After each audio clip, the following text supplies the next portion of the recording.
안녕하세요. 남은순입니다. 오늘은 잠언 4장을 말씀드리려 하는데요. 여전히 염두에 두고 읽어야 하는 것은 선악 개념으로 읽지 말아야 하는 것입니다. 잠언은 의에 이르는 길, 지성소에 이르는 길, 즉 구원에 이르는 길을 가르쳐 주시는 것이지 옳고 그름만을 가르치는 말씀이 아니기 때문입니다. 또 하나는 단어 하나하나를 사전적인 의미로만 이해하면 안 된다는 것입니다. 그러면 그 말씀의 본질을 깨닫기 어렵기 때문입니다. 말씀을 영어로 읽고 듣기를 간구하시길 부탁드리고 출발해 보겠습니다. 1절입니다. 아들들아, 아비의 훈계를 들으며 명철을 얻기에 주의하라. 아들들아 라고 부르는 것은 아무나를 부르는 것이 아님을 우리는 알고 있습니다. 성경에서의 아들은 생물학적인 의미가 아닌 것도 알고 계시죠? 성경에서의 아들이라는 것은 아주 중요한 주제이기 때문에 여러 차례 말씀을 드렸습니다만 성경에서 누구를 아들이라고 하는지 잠시 정리해 볼게요. 성경은 아들을 낳는 이야기가 전부라고 해도 될 만큼 아들 이야기가 많습니다. 성경에서 아들이라는 말이 2000번 넘게 나오지만 단순히 계보를 잇는 이야기만은 아닙니다. 잠언 1장 8절에서 내 아들아 내 아비의 훈계를 들으며 내 어미의 법을 떠나지 말라. 잠언 6장 20절에서 내 아들아 내 아비의 명령을 지키며 내 어미의 법을 떠나지 말고 그것을 항상 내 마음에 새기며 내 목에 매라. 훈계를 듣는다는 것은 말씀을 듣고 깨닫고 순종하는 것까지를 말하는 것입니다. 이렇게 하려면 예수님의 그 입에 모든 말씀을 들을 때입니다. 그 말씀을 영어로 들을 때 믿음이 오는 것입니다. 또 그 명령을 지킨다는 것은 사회법을 지키듯 지키는 것이 아니고 말씀을 소유하는 것이라고 말씀드린 것이 기억이 납니다. 간단히 말하면 깨달은 말씀을 그 씨를 소유하는 것이 됩니다. 이렇게 될 때 생명의 말씀이 되기 때문입니다. 이런 과정을 통해서 아들이 되는 것입니다. 저도 말씀을 이렇게 깨닫기 전에는 믿음으로 선포해야 한다고 목소리를 높이고 춤을 튀기며 큰 소리로 기도해야 믿음이 좋은 것 같았지요. 은혜로 그냥 믿기만 하면 된다고 열심을 냈었지요. 그러나 이건 역시 표면으로만 이해했던 것이지요. 그럼 조건이 있는 거네요. 거저, 공짜, 그냥 주신다더니 아니네요. 아닙니다. 유일한 조건이 하나 있는데 말씀을 받고 깨달아야 합니다. 이것이 교훈을 받는 것이지요.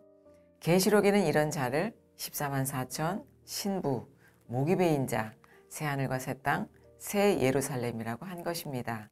성경에서 아들이 되는 것을 다른 말로 하면 아들을 낳는다 라고 하는 것이고 사라에서부터 예수님의 어머니인 마리아에 이르기까지 모두 아들을 낳는 이야기입니다.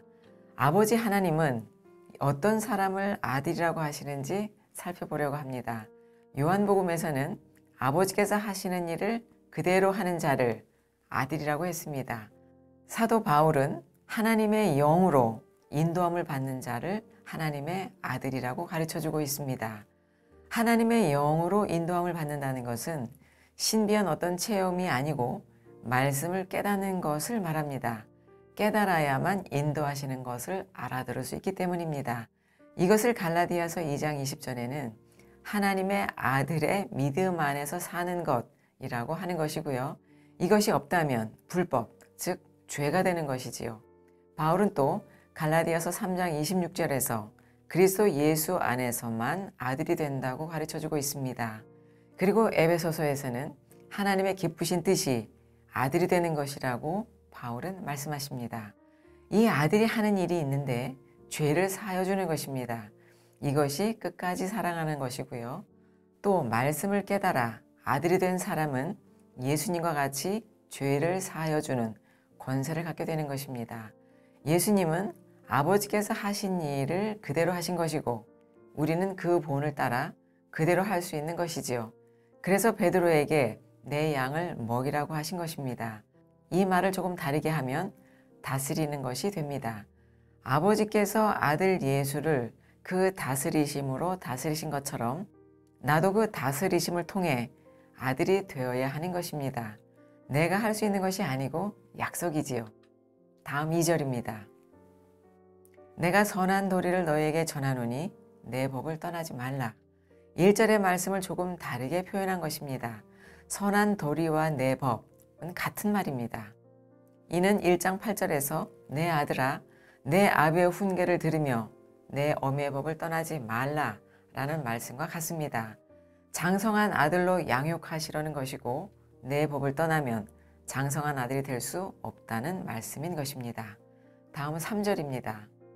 나도 내 아버지의 아들이었으며 내 어머니 보기에 유약한 외아들이었노라. 유약한 외아들이 장성한 아들이 되려면 아버지의 훈계와 어미의 법을 떠나지 말아야 하는 것입니다. 말씀으로 양육을 받아야 한다는 것입니다. 장성한 아들이 되는 것은 아버지께서 하시는 일을 보는 자이며 스스로 아무것도 하지 않는 자입니다. 더욱이 장성했다고 자신이 원하는 것을 하지 않습니다. 요한복음 5장 19절 하반절을 보겠습니다. 아들이 아버지께서 하시는 일을 보지 않고는 아무것도 스스로 할 수 없나니 아버지께서 행하시는 그것을 아들도 그와 같이 행하느니라. 또 요한복음 8장 28절 하반절에도 내가 스스로 아무것도 하지 아니하고 오직 아버지께서 가르치신 대로 이런 것을 말하는 줄도 알리라. 다음 4절입니다. 아버지가 내게 가르쳐 이르기를 내 말을 내 마음에 두라. 내 명령을 지키라. 그리하면 살리라. 아버지께서 가르쳐 주시는 말은 생명이기 때문입니다. 아버지의 말을, 그 방침을 또 어떻게 할지를 아버지 집에 아버지와 함께 있는 방법을 가르쳐 주시겠다는 것입니다. 이것을 다른 말로 하면 은밀한 친밀함이 있는 하늘의 장자들의 모임에 들어가는 법을 가르쳐 주시겠다는 약속인 것입니다. 이런 것을 이미 말씀해 놓으셨음이 놀라운 아버지의 경륜인 것이죠. 출애굽기 18장 19절에 보면 이제 내 말을 들으라. 내가 네게 방침을 가르치리니 하나님이 너와 함께 계실지로다. 다음 5절입니다. 지혜를 얻으며 명철을 얻으라. 내 입의 말을 잊지 말며 어기지 말라. 같은 말을 다른 말로 계속 말씀하시고 있습니다. 이는 아버지의 마음을 전달하는 것이죠. 반복적으로 말씀을 드리지만 사전적인 의미를 넘어서 이해해야 하는데요. 지혜와 명철을 얻는다는 것은 말씀을 깨닫고 그 말씀을 잊지 않고 기억하는 것입니다. 이때 말씀을 어기지 않을 수 있게 됩니다. 기억을 한다는 것도 가벼운 의미가 아닙니다. 다음 6절입니다. 지혜를 버리지 말라. 그가 너를 보호하리라. 그를 사랑하라. 그가 너를 지키시리라. 지혜가 의인화되어 있습니다. 말씀이신 예수님이 보입니다. 지혜를 버리지 않는 것이 그를 사랑하는 것이고 그가 너를 보호하는 것이 너를 지키시는 것이지요. 서로 대꾸로 같은 의미입니다. 먼저 그를 사랑하는 것이 무엇인지를 보면 우리가 하나님을 사랑한다는 것은 우리가 하나님을 사랑해서 무엇을 해드리는 것이 아니고 그분의 말씀을 듣고 깨달은 것으로 순종하는 것뿐입니다. 반대로 그분께서 우리를 사랑하시는 것도 세상에 줄 수 없는 생명의 말씀을 주시는 것입니다. 그분의 사랑이 우리에게 이루어지는 것이 말씀이 이루어지는 것이지요. 그러나 아쉽게도 내가 원하는 것을 주시는 것이 성경에서 말하는 사랑은 아닙니다. 이런 맥락으로 너를 보호하시고 너를 지키시는 것도 그 입에서 나온 생명의 말씀이 사람의 생각을 거치며 사람의 것, 육신의 것으로 바뀌는 것으로부터, 그러니까 모든 비진리로부터 보호하시겠다는 말씀입니다. 이것을 시편에는 이렇게 노래하고 있습니다. 시편 121편 5, 6절입니다.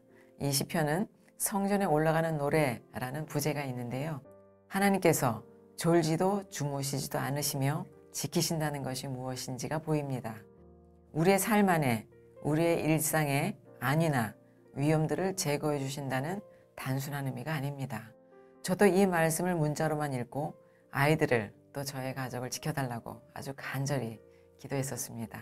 이것이 내가 원하는 하나님을 만드는 것임을 그땐 몰랐습니다. 하나님의 말씀과는 관계가 없는 다른 하나님을 부르고 있었죠. 5절과 6절만 볼게요. 이 부분은 나무순의 요벨TV 찬양 그 입술의 열매 6편에 하나님은 너를 지키시는 자 편에 찬양과 함께 자세히 나눈 적이 있습니다. 링크를 따라 보시면 좋겠습니다. 여호와는 너를 지키시는 이시라. 여호와께서 내 오른쪽에서 내 그늘이 되시나니 낮의 해가 너를 상하게 하지 아니하며 밤의 달도 너를 해치지 아니하리로다. 저는 이 말씀이 낮의 해는 일사병이고 밤의 달은 냉기인가? 라고 했었습니다. 그러니까 믿음이 좋은 척하며 뭉뚱그려서 내가 알지 못하는 위험에서까지도 지켜주시겠다는 것이구나 라고 넘어갔었지요. 그러나 여기에 낮의 해와 밤의 달은 창세기 1장에 있는 빛을 담은 그릇으로 생명의 말씀을 받아서 전하는 사람들입니다. 이들이 그 당시 성전 유대교의 지도자들이고 바리새인과 서기관들입니다. 이들의 가르침이 사람의 계명, 사람의 교훈, 장로들의 유전인 것이지요. 율법의 본질은 깨닫지 못하고 절기만을 열심히 지키며 사람의 수준으로 성전을 유지하려는 것이었습니다. 성전을 유지하는 당시 종교 지도자들은 자신들은 모세 율법을 철저히 지키고 있으므로 육신의 것이라고는 전혀 생각하지 못하는 것입니다. 이것이 외식하는 것인데 자신들은 아니고 율법을 지키지 못하는 자들은 저 이방인들이라고 하며 멸시를 했던 것이지요.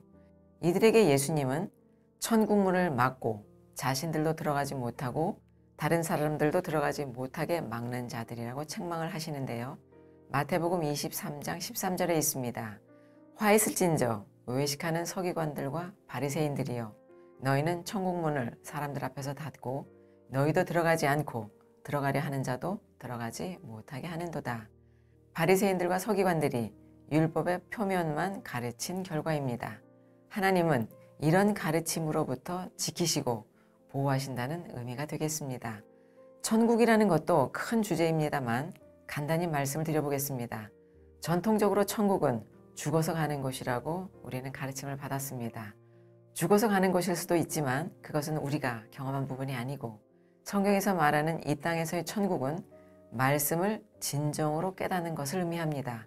말씀을 진정으로 깨닫는 것이 내 마음에 천국이 이루어지는 것이지요. 다시 말하면 예수님을 머리로 둔 성전이 되는 것입니다. 이렇게 되는 것이 이 땅에서 천국을 사는 것이 되는 것이고, 바울 사도는 이것을 재림이라고 한 것입니다. 다음은 7절입니다. 지혜가 제일이니 지혜를 얻으라. 내가 얻은 모든 것을 가지고 명철을 얻을지어다. 지혜가 제일이니의 이 제일의 원어는 그 어근이 로시로 머리라는 의미입니다. 따라서 머리라는 의미에서의 제일인 것입니다. 또 얻으라 라고 번역된 말은 바로 세우다, 소유하다 라는 의미입니다. 따라서 지혜이신 예수님은 머리이시니 예수님을 머리로 세우라, 곧 예수님을 바로 세우라 라는 말씀이 됩니다. 말씀이 세워지는 곳이 성전이기 때문입니다. 바울이 말하는 성전이 있는데요. 고린도전서 3장 16절입니다. 너희는 너희가 하나님의 성전인 것과 하나님의 성령이 너희 안에 계시는 것을 알지 못하느냐? 라고 수사적 질문을 하십니다. 강조하시는 것이죠.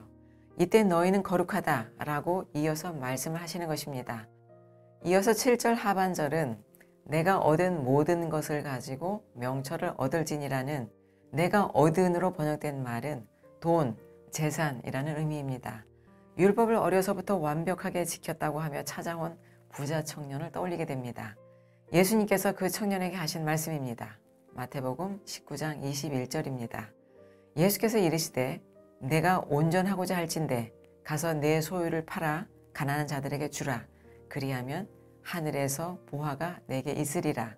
그리고 와서 나를 따르라 하시니, 우리는 이 말씀이 자신의 재산을 모두 가난한 자들에게 주라는 의미가 아님을 알고 있습니다. 성경에서 말하는 부정적인 의미의 부자는 이 청년처럼 율법으로만, 즉 사람의 것으로 하나님을 섬기는 자입니다. 사람의 가르침, 장로들의 유전과 전통으로 하나님을 경배하는 것입니다. 이것이 헛된 경배요 우상 숭배인데 자신은 모르는 것이죠. 그래서 예수님은 이것을 다 버리라는 것입니다. 왜요? 말씀의 본질이 없는 경배는 우상 숭배가 되기 때문입니다. 내가 원하는 것만을 구하는 것이지요.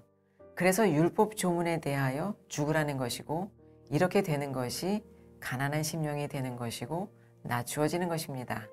율법 조문을 버리는 것이 보화를 얻는 것이고 명철을 얻는 것이 됩니다.